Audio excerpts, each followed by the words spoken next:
What do I do if my apartment was flooded during Hurricane Harvey? Well, this morning, Sherry Williams is talking with an expert to get you some answers to that. Sherry, good morning.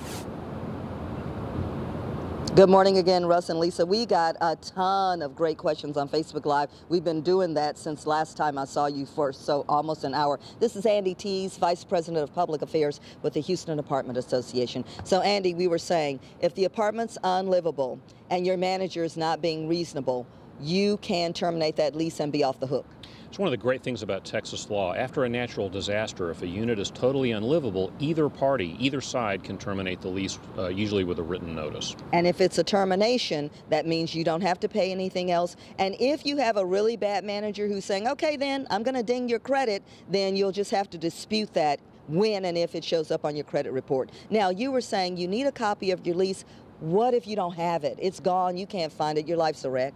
You can get that from your manager. They'll be happy to provide an extra copy of that lease. Again, Andy, we're talking about knucklehead managers. The ones who, the reason people are having this distress is because they don't have the good managers.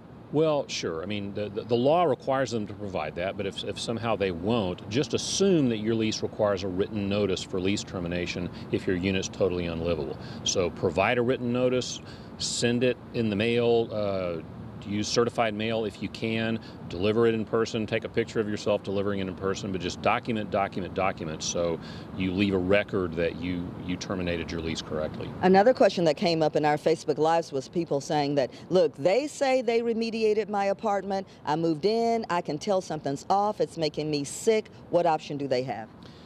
Well, the owner is required to make any reasonable repairs within a reasonable amount of time.